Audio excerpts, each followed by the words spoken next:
નમસ્કાર દર્શક મિત્રો, આઈજીઆરટીસી ન્યૂઝમાં આપનું હાર્દિક સ્વાગત છે. હું છું આપની સાથે સંધ્યા. તો સમાચારની શરૂઆત કરતા પહેલા નજર કરીશું આજના મુખ્ય સમાચાર પર. ભરૂચના બેંક મેનેજરની સતર્કતાથી પોલીસને મળી મોટી સફળતા. ભરૂચ એસઓજી પોલીસને 4 મહિનાની મહેનત બાદ વિદેશી નાણાંનું ટ્રાન્ઝેક્શનનું પકડ ઝડપી પાડવામાં મળી સફળતા. 42 બેંક એકાઉન્ટનો પર્દાફાશ. સુરતના 3 અને 1 દુબઈ મળી 4 લોકો સામે ફરિયાદ. અંકલેશ્વર નેશનલ હાઈવે ઉપર ટ્રિપલ વાહન અકસ્માત. બાઇક ઉપર સવાર અને ચાલક રોડ પર પટકાતા બંનેના ઘટના સ્થળે મોત. Traffic jam. ભરૂચના શક્તિનાથ નજીકમાં 2022માં થયેલા ખૂની ખેલમાં આખરે કોર્ટનો ચુકાદો. ભાજપ અગ્રણી મહિલાના પતિને આજીવન કેદની સજા. ભરૂચની કોર્ટે ફટકારી. ઝઘડિયા તાલુકાના દુમલ્લા હરિપુરા ગામના ઈસમ નદીના પ્રવાહમાં તણાઈ જતા ડૂબી જવાના કારણે મોત થયું હતું અને તેઓના પરિવારને 4 લાખની સહાયનો ચેક ધારાસભ્ય રીતેશ વસાવાના હસ્તે પરિવારજનોને અર્પણ કરાયો હતો. ઝઘડિયા તાલુકાના મોજે દુમલ્લા હરિપુરા ઝઘડિયા ભરૂચ નાઓનું ગત 8/9/2024ના રોજ રહીશ મુકેશ રેવલ વસાવા પોતાની ભેંસો ચડાવવા માટે ગયા હતા. તે દરમિયાન હરિપુરા ગામ પાસે થઈ પસાર થઈને મધુમતી નદીના પ્રવાહમાં તણાઈ જતા ડૂબી જવાના કારણે મરણ થયું હતું. સરકાર તરફથી સહાય મંજૂર થયેલ રૂપિયા 4 લાખનો ચેક ઝઘડિયા વિધાનસભાના ધારાસભ્ય રીતેશ વસાવા તેમજ તાલુકા પંચાયત પ્રમુખ જયેન્દ્રસિંહ વસાવાના હસ્તે તેઓને પરિવારને ચેક અર્પણ કરવામાં આવ્યો હતો.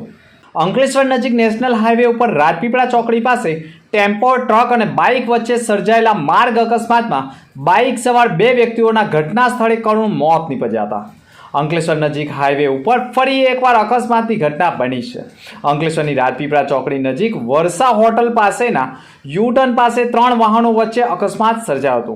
ટેમ્પો, ટ્રક અને બાઇક વચ્ચે સર્જાયેલા માર્ગ અકસ્માતમાં 2 વ્યક્તિઓના ઘટના સ્થળે જ કરુણ મોત નીપજ્યા હતા. બનાવની જાણ થતાં ટ્રાફિક પોલીસ તેમજ અંકલેશ્વર બી ડિવિઝન પોલીસ કાફલો પણ દોડી આવ્યો હતો અને મૃતકના મૃતદેહનો પોસ્ટમોર્ટમ અર્થે ખસેડવાની કવાયત કરી હતી. યુટર્ન પાસે ટેમ્પો ચાલકે ટર્ન લેતી વખતે અકસ્માત સર્જાયો હોવાનું પ્રાથમિક અનુમાન લગાવાયું છે. અકસ્માતના પગલે થોડા સમય માટે હાઈવે ઉપર ટ્રાફિક જામની પરિસ્થિતિનું નિર્માણ થયું હતું. હાઈવે પર 3 વાહનોના સર્જાયેલા અકસ્માતના પગલે મોટા વાહનો શહેર તરફ વળ્યા હતા, જેના પગલે અંકલેશ્વરમાં ભારે ટ્રાફિક જામની સમસ્યા ઊભી થઈ ગઈ હતી. ભરૂચમાં એક બેંકમાં 42 બેંક એકાઉન્ટો ખુલ્યા હતા અને આ બેંક એકાઉન્ટોમાં જે મોબાઈલ નંબર દર્શાવવામાં આવ્યા હતા તે નંબરો જે નામથી બેંક એકાઉન્ટ ખુલ્યા હોય તેમને એટીએમની કીટ, પાસબુક, ચેકબુક સહિતની બેંકમાંથી જરૂરી સામગ્રી મળી ગયા બાદ બેંક એકાઉન્ટના એટીએમ કાર્ડ પણ એક્ટિવ થયા બાદ જ ભેજા બાજુ મોબાઈલ નંબર બંધ કરી મોટું કૌભાંડ આચરતા હોવાની શંકાએ ભરૂચમાં આવા 42 એકાઉન્ટ એક બેંકમાં ખુલ્યા હતા, જેની લેખિત અરજી બેંક મેનેજરે એસઓજી પોલીસને આપી હતી. જે અરજીમાં 4 મહિનાથી પોલીસ તપાસ કરી રહી હતી. તે દરમિયાન ભરૂચના પશ્ચિમ વિસ્તારમાં રહેતી મીનાબેન વસાવાના નામે એક એકાઉન્ટ ખુલ્યું હતું અને આ મહિલા પાસેથી તેના બનેવી અલ્પેશ પટેલ નાઓએ જણાવેલ કે સુરતના ખજન ઉર્ફે પ્રિન્સ કનુ મયાત્રા તથા સરજુ ઉર્ફે કરણ દિલીપ દેવગણિયાએ કહેલ કે તમારા ઓળખીતાના કોઈ પણ બેંક એકાઉન્ટ ખોલાવશે તો તેને 10,000 રૂપિયા એકાઉન્ટમાં ખુલી ગયા બાદ મળી જશે તેવી લાલચે બનેવીએ ફરિયાદી પાસેથી ડોક્યુમેન્ટ મેળવ્યા હોવાની કબૂલાત કરી હતી. સમગ્ર મામલે એસઓજી પોલીસે સુરત વરાછાના માતૃશક્તિ સોસાયટી પૂણા ગામના રહીશ સરજુ ઉર્ફે કરણ દિલીપ દેવગણિયાની ધરપકડ કરતા તપાસમાં તેઓ લોકો અને ગરીબ જરૂરિયાતમંદ લોકોને ટાર્ગેટ કરી નહીં જેવી રકમ આપી તેમના દસ્તાવેજોનો ગેરકાયદેસર ઉપયોગ કરી તથા ખોટા ડોક્યુમેન્ટ બનાવી તેના ડોક્યુમેન્ટ લીધા હોય અને 10-15 હજાર રૂપિયા જેવી રકમ આપી તેમના એકાઉન્ટો ખોલાવી વિદેશી નાણાં માટે ટ્રાન્ઝેક્શન કરી રૂપિયા હેરાફેરીના કૌભાંડનું મોટું નેટવર્ક ચાલતું હોવાનું સામે આવ્યું છે.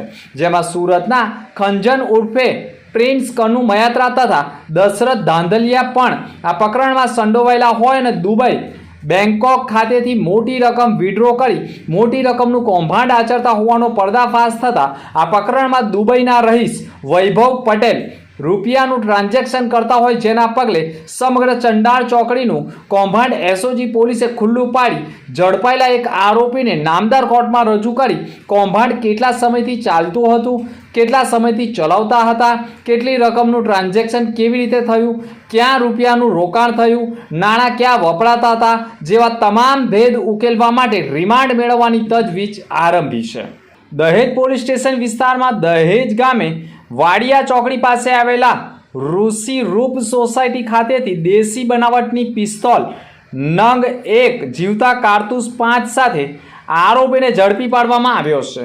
દહેજ પોલીસ ઇન્સ્પેક્ટર HB ઝાલા નાઓ પોતાની ટીમ સાથે તપાસમાં હતા તે દરમિયાન બાતમી મળી હતી કે દહેજ વાડિયા ચોકડી પાસે આવેલ ઋષિરૂપ સોસાયટી જવાહરલાલ યાદવના મકાનમાં રહેતા અમનકુમાર મુનીલાલ મંડલ નાઓ દેશી બનાવટની પિસ્તોલ ગેરકાયદેસર રીતે પોતાની સાથે રાખે છે. ચોક્કસ મળેલ બાતમીના આધારે તપાસમાં આરોપીની ધરપકડ કરવામાં આવી હતી અને તેની પાસેથી એક દેશી બનાવટનો પિસ્તોલ તથા 5 જીવતા કારતૂસ પણ મળી આવ્યા હતા. પોલીસે તાત્કાલિક અમનકુમાર મુનીલાલ મંડલની ધરપકડ કરવામાં આવી હતી.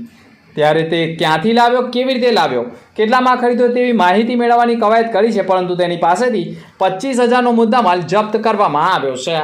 ભરૂચના અયોધ્યાનગરના પ્રવેશદ્વાર નજીક પ્રથમ રોડ ટચ ધારાશાસ્ત્રી સુરેશ મહેતાનું મકાન આવેલું છે અને તેઓ તેમના સંબંધીને ત્યાં દુઃખદ પ્રસંગે બેસાણામાં ગયા હતા. તે દરમિયાન તેઓના બંધ મકાને કોઈ અજાણ્યા તસ્કરોએ નિશાન બનાવી ઘરના મુખ્ય દરવાજાનું તાળું નકુચા સાથે તોડી ઘરમાં પ્રવેશી ઘરના કબાટમાં રહેલા રોકડા રૂપિયા 40,000 થી 50,000 તથા સોના ચાંદીના દાગીનાના મત્તા ઉપર હાથફેરો કરી ફરાર થઈ ગયા હતા. જેમાં પરિવારે ઘરે પરત ફરતા અને ઘરનો દરવાજો નકુચા સાથે તૂટેલો હોય અને ઘરમાં ઘર વકડી વેરવિખેર લાગતા ચોરી થઈ હોવાનું અનુમાન લગાવી તપાસ કરતા રોકડા અને સોના ચાંદીના દાગીના ગુમ રહેતા ધારાશાસ્ત્રી સુરેશ મહેતાએ તાત્કાલિક ભરૂચ એ ડિવિઝન પોલીસને જાણ કરી હતી અને પોલીસે પણ સ્થળ ઉપર દોડી આવી તપાસ શરૂ કરી છે. અજાણ્યા તસ્કરોનું પગેડું મેળવવાના પ્રયાસો પણ શરૂ કર્યા છે. 10-10:15 અરસામાં કર્તવ્ય રાણા સાથે મારી કોઈ બાબતને લઈને મગજમારી થતાં હું એને મળવા જવાનો હતો અને મળવા જ ગયો હતો હું ને મારો એક મિત્ર પ્રિન્સ મહંત. પણ ત્યાં ગાડીમાંથી ઉતરતાની સાથે જ કર્તવ્ય રાણા અને એને 30-40 છોકરાએ અમને માર્યો અને કર્તવ્ય રાણાએ મને જાંઘ પર ચપ્પુ માર્યું અને પ્રિન્સ મહંતના પેટમાં ચપ્પુ માર્યું. મારી હાલત તો સારી છે પણ મારા મિત્રની પિંકાની હાલત બહુ ગંભીર છે. ભરૂચમાં ભાજપ અગ્રણીના પતિ કર્તવ્ય ઉર્ફે મોન્ટુએ વર્ષ 2022માં તેના મિત્રના પેટમાં ચપ્પુ હુલાવી દઈ તેની નિર્મળ હત્યા કરી હતી, જ્યારે અન્ય એકને પગના જાંઘના ભાગે ચપ્પુનો ઘા ઝીક્યો હતો.